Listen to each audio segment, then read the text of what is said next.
So, my name is Thad Graham. I'm the education specialist with Family Services Incorporated, located here in Blair County. Our mission, of course, is to provide resources to build healthy relationships and to promote personal growth. Our vision is to engage with the communities to meet the needs of their most vulnerable members. And today's objectives, we are going to define what human trafficking is. We are going to define key terms dealing specifically with human trafficking and homelessness, as well as discuss the link between human trafficking and homelessness, specifically looking at homeless youth. So before we get started, we need to understand that risk equals vulnerability. I may use both terms interchangeably. Risk and vulnerability, in this sense, are going to mean the same thing. And we have to understand that everybody has a vulnerability. Everybody has a risk that can be exploited. When dealing with human trafficking, that is specifically what we are looking at. We are looking at someone who is going to take advantage or exploit someone else based on their vulnerabilities.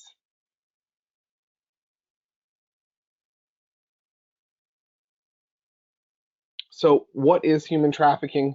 Human trafficking involves the use of force, fraud, or coercion to obtain some type of labor or commercial sex act. There are two types of trafficking: labor trafficking and sex trafficking. Of course, it is modern day slavery. And the one that gets the most focus, of course, is sex trafficking. Labor trafficking does happen, but it is notoriously hard to prove. It is notoriously hard to hold the person accountable when it comes to labor trafficking. Sex trafficking is a little bit easier to prove and a little bit easier to prosecute, but it is still notoriously hard.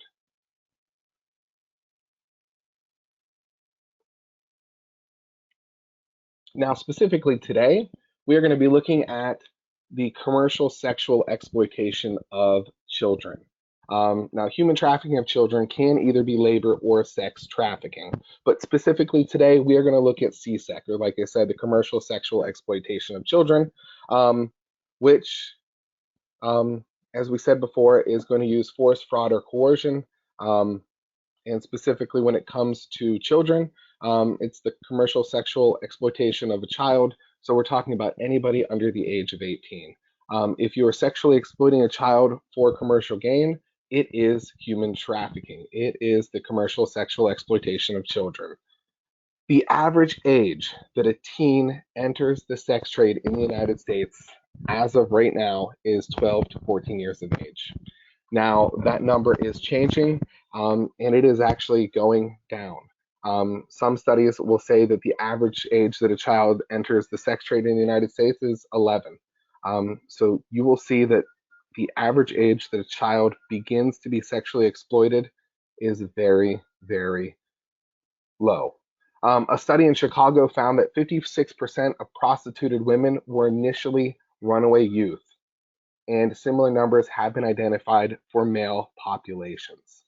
There is a strong correlation between a child who is a runaway and one that turns to the commercial sexual trade, who are exploited by someone and trafficked.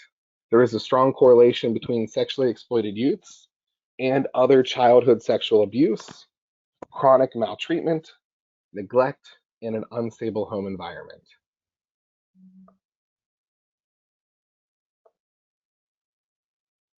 So to define a term that goes along with CSEC is survival sex. So this is engaging in sexual intercourse to secure basic human needs, whether this is food, clothing, or shelter.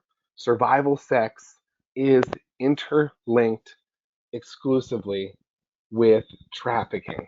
A couple examples here. A teen begins sleeping with older men in exchange for a place to stay. But over time, the man starts forcing the girl to have sex with his friends for cash. That is trafficking. That is using the vulnerability of another person and turning that into commercial sexual exploitation. Another example, in others, young girls find themselves in a self-preservation minded sexual relationship with providers or sugar daddies, but are abruptly kidnapped or exploited by other predators in these same social circles. Survival sex is human trafficking. It is the exploitation of someone for your own sexual needs. Now, to look at the link between homeless youth and human trafficking. First off, we have estimated, and they've estimated, that there are around 1.5 million homeless youth in the United States. Of that 1.5 million, 300,000 children are at risk for sex trafficking in the United States each year. One study out of Philadelphia found that 1 in 5 homeless youth is a human trafficking victim. Homelessness and trafficking begin early, often well before the age of 18. And like we said before, the average age that a victim enters the life is 12 to 14 years of age. Females are more likely to be victims. That being said, males are also victimized and trafficked. LGBTQ plus youth, or someone who identifies as an LGBTQ plus youth, are also at a higher risk of being trafficked. Oftentimes, an LGBTQ plus youth will be approached within the first 48 to 72 hours of being homeless by someone looking for survival sex or looking to exploit them and traffic them. We are going to look at LGBTQ plus youth and homelessness as well as trafficking a little bit more in depth at the end of the month. So please, I ask you to attend that one as well. We will delve into it a little bit further then. Ooh. Okay, sorry about that. Traffickers are able to exploit the potential victim's fear of sleeping on the street by offering them safe shelter to recruit them into trafficking. Remember what I said before. A trafficker just needs a vulnerability to exploit. A homeless youth has a glaring vulnerability, a glaring risk that traffickers can exploit. They don't have a place to stay. They don't have food. They don't have shelter. They don't have any of the essential needs that a human needs to survive. If a trafficker can provide those in exchange for sexual exploitation,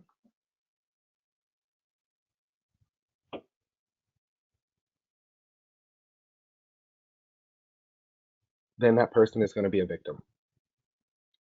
64% reported being homeless or experiencing an unstable housing at the time they were recruited into their trafficking situation.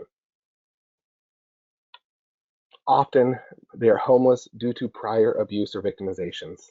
For example, 80% of female runaways were a victim of abuse before leaving the home, and this is both sexual and or physical or mental abuse. Youth that are running away, there's a reason for them to run away. They are already a victim. They are already a victim of some abuse. They already have one vulnerability there.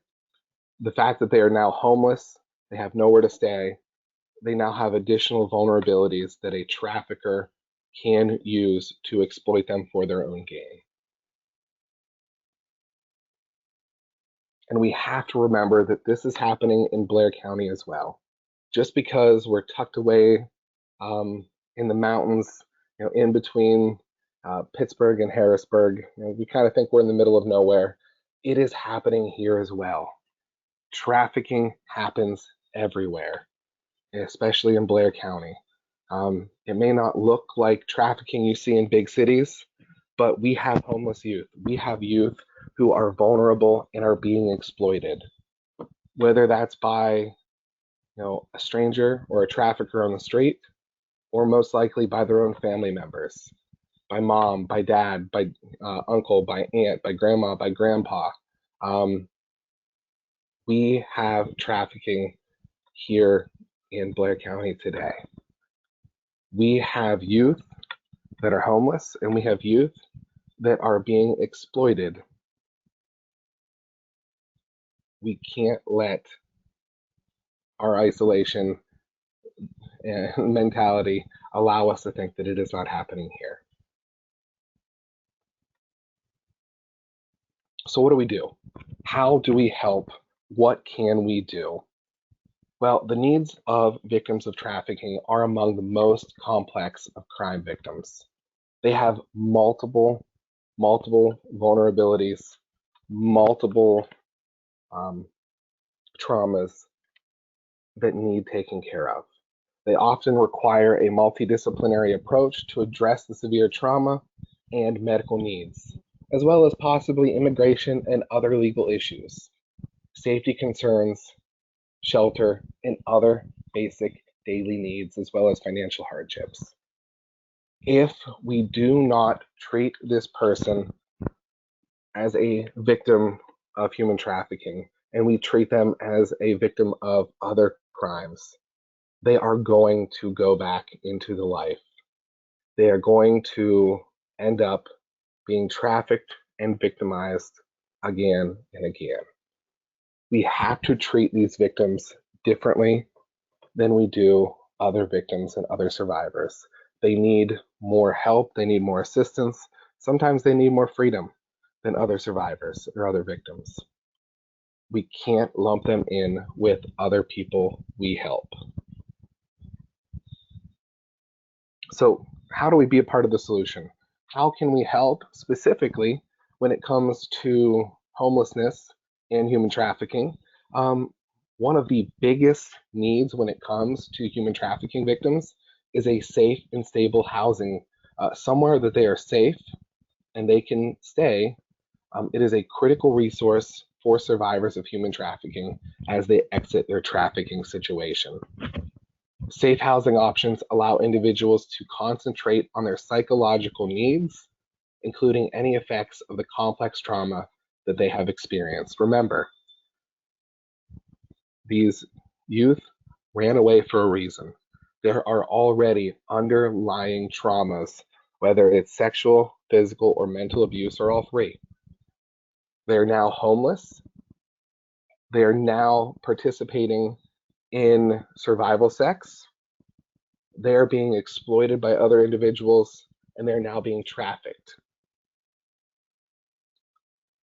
There is a complex amount of trauma that needs to be taken care of there. And they can't do that and can't work on those needs until they have a safe place to stay. Providers in the housing and homeless field are likely already serving survivors of sex trafficking without knowing it. Not all survivors will disclose their trafficking experience.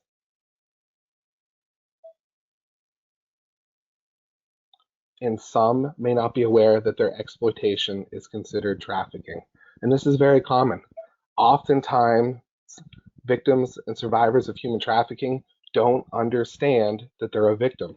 They do not realize that they are being exploited and they're being taken advantage of. It's not that they're stupid. It's nothing of their fault. They just do not understand that they are being taken advantage of and they are being used. We have to do the best we can to provide them with a safe environment and with the knowledge and tools for them to understand that they're a victim and allow them to come to that conclusion on their own. And then we need to find them somewhere safe to stay and allow them to get the help they need for that complex trauma.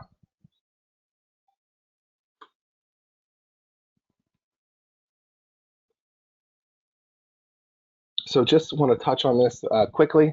Blair County is doing something and does have a way forward when it comes to helping victims of human trafficking, and that is with the creation of the Blair County Heart. It's the Human Anti-Trafficking Response Team. I am not going to talk long about it. but we will be looking at this and talking about this more in depth in January.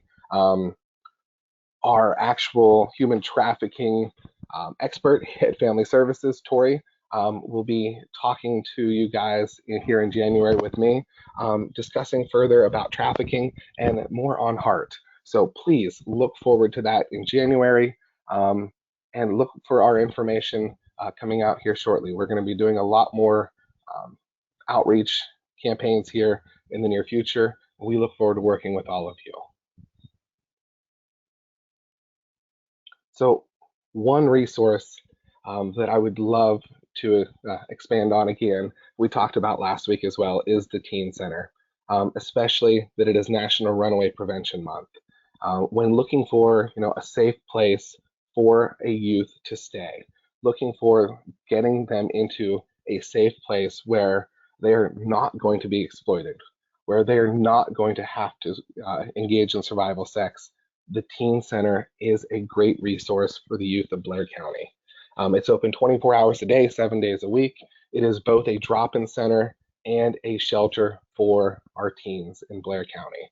It is a place to go when nowhere else seems right. If a teen needs to get away, and they need to get away from their parents, whether it's just for a cool down period or because there is abuse going on, the Teen Center is a great resource for the teen residents of Blair County. It is open to anyone in Blair County, any of our teens in Blair County. It is not just Altoona residents. It is located right across from the Altoona Library on 17th Street. It's 1701 6th Avenue, Altoona, PA. Like I said before, it is a great resource for our teens and service providers here in Blair County. Victim services as well. Our hotline, 814-944-3585. If you believe anybody is a victim of human trafficking, then please reach out to us. Remember, you don't just have to call us. We do have a texting option now. So if it's not safe to call, you can send us a text at that local number, 814-944-3585. It's free and confidential. It's 24 hours a day. You have access to an advocate that is going to answer that text or that phone call. Text us, call us 24/7. We are here to help. If we can't help you, we will send you to the resources that you need or provide you with the resources that you need.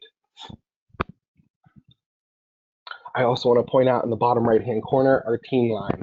So if you need to get a hold of our Teen Center, please feel free to reach them. I do believe Peg is on the conference today. Peg, I should have made you a presenter as well. You could have said a few words, I'm sorry. But you can reach Peg at our teen line. That's 814-941-0975 is the local number to our teen shelter.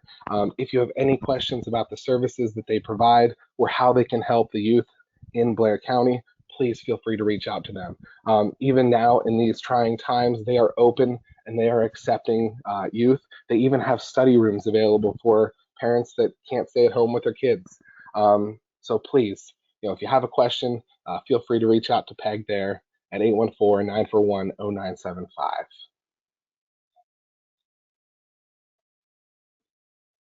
If you have any questions, please feel free to throw them down in the chat or the question and answer section.